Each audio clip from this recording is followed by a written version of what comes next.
It's week 2 of class. It's Thursday of week 2 of class. We have 2 things to cover today. First, in Tuesday's video, I shared some examples, ads, graphics, logos, and more that I argued were working rhetorically and making arguments. Today, I want to unpack what rhetoric means, especially for us, that is people composing, designing, and producing documents for a digital, networked world where most documents we produce include text and graphics and animations and sound and other elements. Second, I'm going to introduce our first major class project, Module 1. Tuesday, I showed a bunch of visuals, arguing that they were doing rhetorical work, but what does visual rhetoric mean? I've posted on D2L a rhetorical cheat sheet that summarizes the concepts I'm going to share in this video if you want to take a look at it. It's saved in our Week 2 Thursday folder. According to 2 design scholars, Anno Aces and Ellen Lupton, rhetoric is the ability to select among and apply the available means of persuasion, a la Aristotle.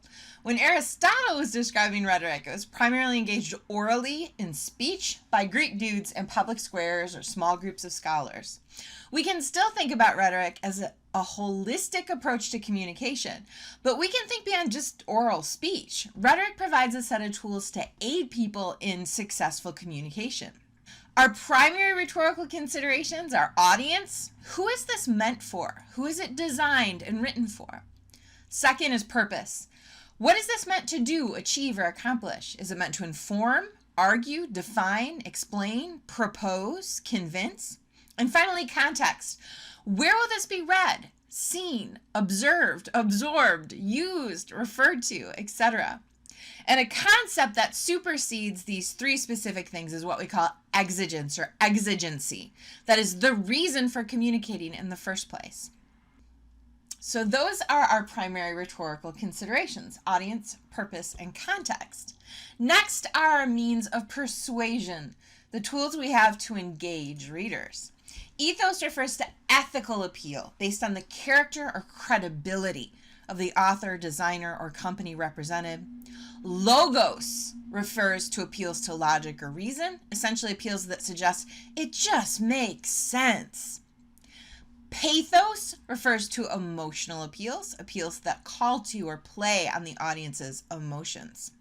This is old, but there's a great Washington Post visual analysis of the 2004 campaign logos for Bush Cheney and Carrie Edwards. The author suggested that the overall Bush Cheney design conveyed masculinity and supremacy. For instance, through Bush and Cheney being in a heavy font and all caps and the aggressive graphic flag. The author suggested that the Carrie Edwards design, however, was tentative and subservient, through the names being in lowercase and the flag rotated slightly to the left, which often signifies in our culture moving backwards. We could more specifically argue rhetorically that the flag works as an appeal to pathos. The American flag is a point of pride for most Americans, playing to our emotions, in this case in both campaign logos. The claim on the Carrie Edwards logo is a logos-based appeal, right? A stronger America. Who wouldn't want a stronger America?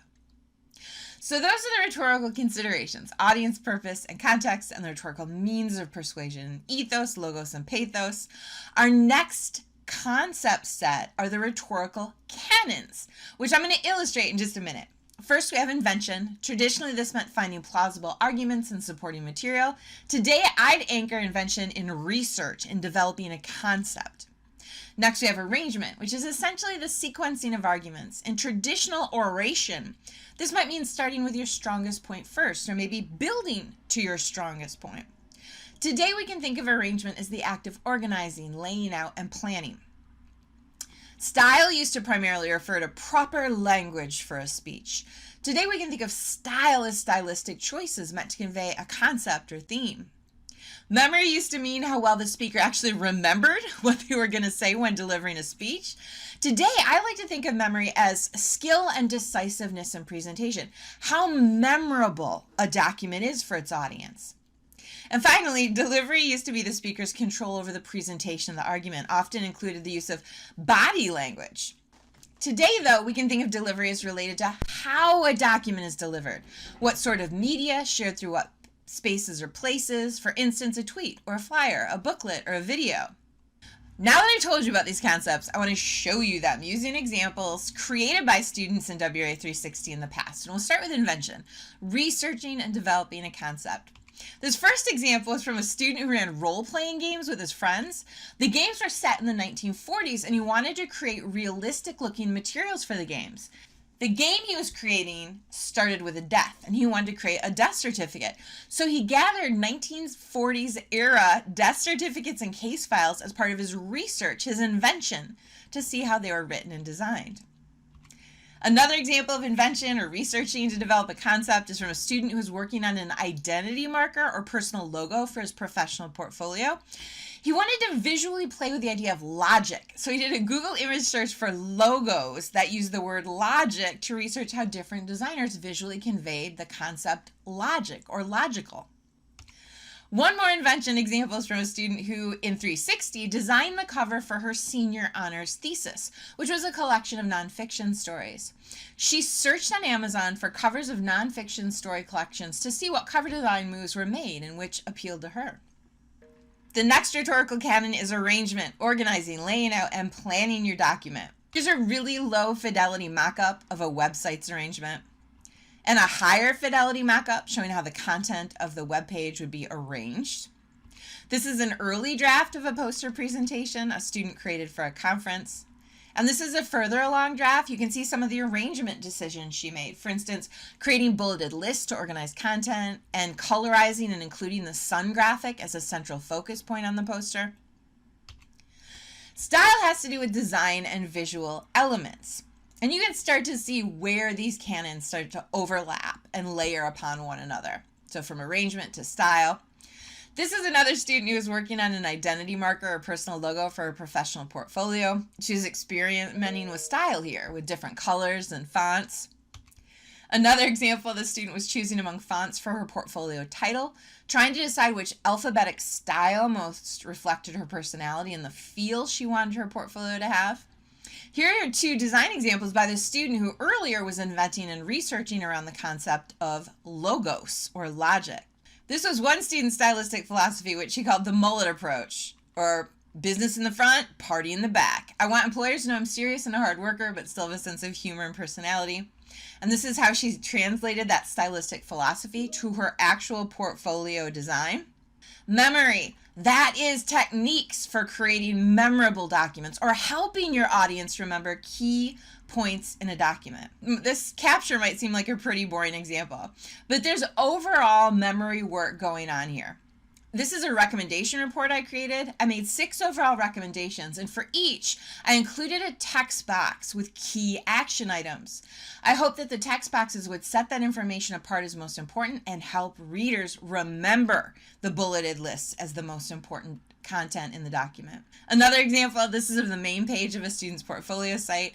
Katie makes this memorable in part because of the use of the pen in a beaker to show she's a science communicator. And moreover, it's memorable because she's playing with the idea of the periodic table for her navigation. And she repeated those design elements across her portfolio, which helps to make them even more memorable because we see them over and over. Finally, delivery, how you actually produce, deliver, and distribute a document. This was the resume of a student who was going after visual design, communications, and graphic communication jobs. This doesn't really show how cool her resume was. It was folded inside the business card here, which is seen on the left. Not conventional, bit risky, but an interesting document to deliver. Another delivery example, this one from a report a student produced. He made physical, full-color copies of the report to hand out at a meeting, and he bound them. He knew he wanted to get the report in the hands of the attendees, and he wanted the report to be sturdy enough for them to take and use again and remember. And a last delivery example, a conference presentation poster. In this case, the science-based poster presentation has some rules about how it should be designed and delivered. A poster typically needs to be 24 by 36. It should have content broken into boxes or areas identified with subheadings. The font face should generally be no smaller than 20 point or so for readability. So in sum, and as represented in the cheat sheet handout and the examples here, our rhetorical considerations are audience, purpose, and context. The rhetorical appeals available to us are ethos, logos, and pathos. And our canons or moves or processes are invention, arrangement, style, memory, and delivery.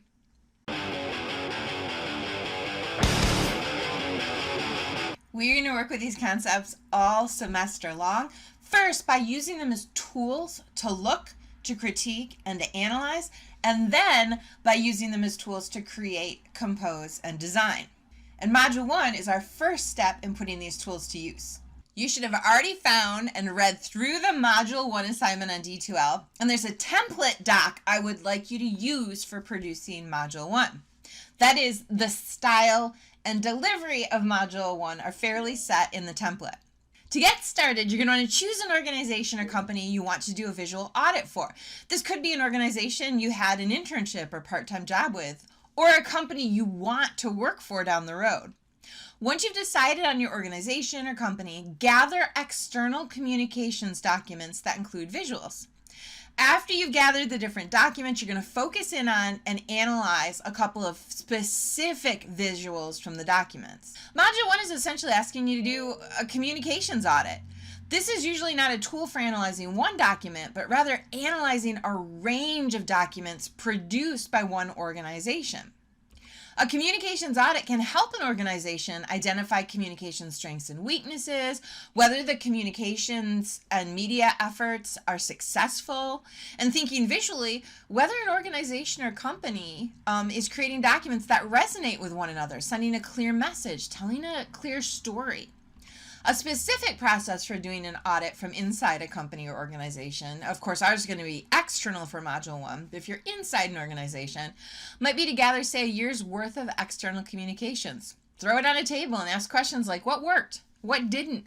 What got the most response or engagement? What story do we tell about who we are and what we do? When Mike Kulik, a PW alum, started his job at the Museum of Contemporary Art Detroit, he emailed me at the end of his first week to say that the first thing he did after settling into his office was to gather everything he could find that MoCAD had distributed in the past 6 months so he could familiarize himself with the work he was taking over and ask questions like the ones I just shared. So he started his job as the Web and Digital Media Manager by doing a content and communications audit. To perform your audit, you're going to gather as much external communications as you can. These are documents created to be shared outside the organization. This includes posters, flyers, handouts, brochures, annual reports, media releases, ads and commercials, signage, and more. To me, things like ads or just the main page of a company's website is pretty easy pickings. I want you to dig deeper and aim to gather maybe 10 or so different types of documents. So here are a few external communication docs from Starbucks: a 2019 fiscal report, a 2019 global social impact report, a print brochure about Starbucks coffee and food, the main page of Starbucks.com's website, and a still from a Starbucks TV ad taken from YouTube. For Module 1, you'll collect a bunch of documents, but for your analysis, you're going to focus on 3 specific visuals.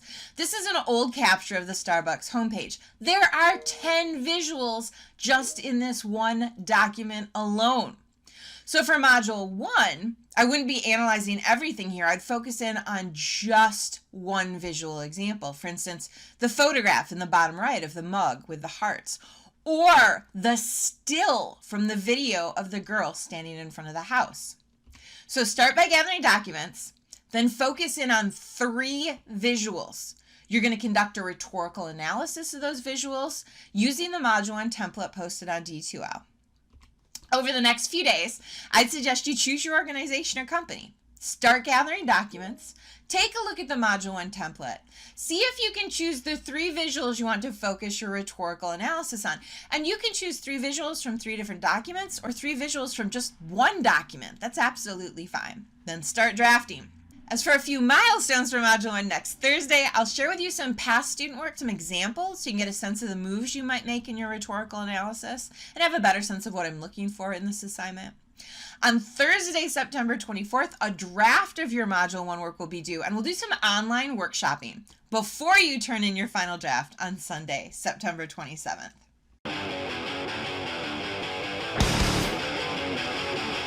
For Tuesday, we have a long but really interesting chapter about culture and visual analysis, which you'll respond to for a reading response and we'll talk about during class on Tuesday. If you have any questions about today's readings or materials or about getting started on Module 1, email me or stop by and see me in Zoom.